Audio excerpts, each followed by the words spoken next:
Okay. How was it made?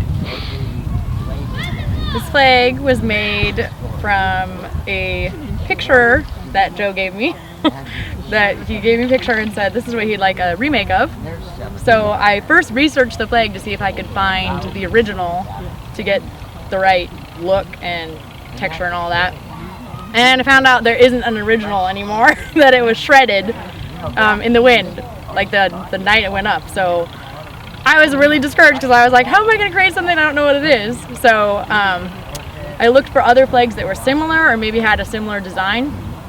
And I found one that had a similar rattlesnake with the cotton. And I kind of took it off that. And then I also found a artist's rendering of the actual flag in the time era. And so it was just a sketch.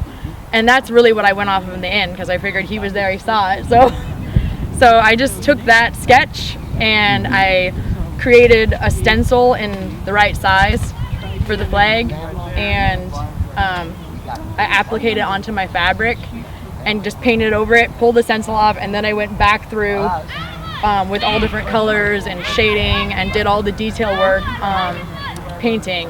And the main fabric is out of a silk taffeta, which is what they made flags out of back in the day. It's just like a little stiffer, and then it just holds up really well.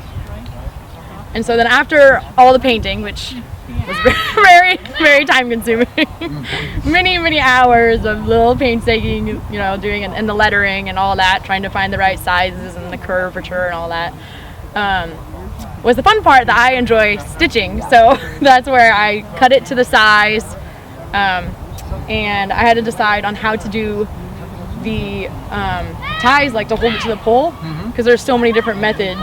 And after looking up different historical methods of the Civil War era, I decided that the ties would be the best.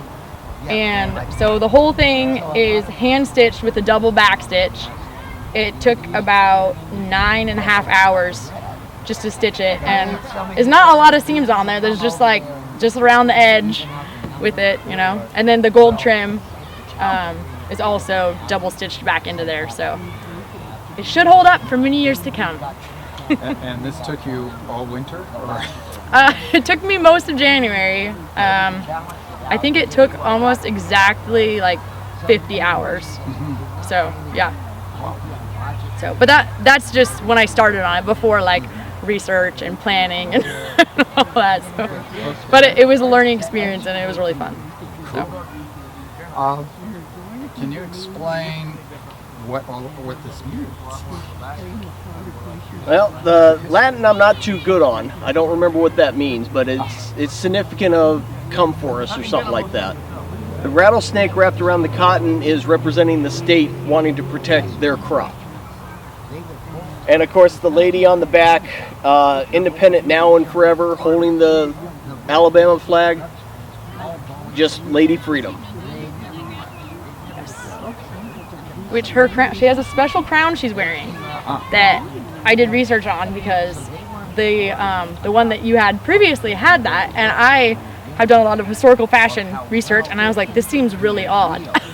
So I researched into that, and I found a picture of a lady from the 1860s, and she had a black band with a star, and it was like a kind of like a slogan of liberty. Yes. That they would wear, you know, kind of like us carrying around like little American flag, like a patriotism kind of thing. So I was like, oh, it's really interesting.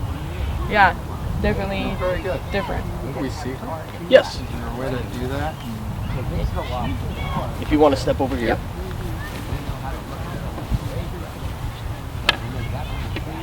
Okay.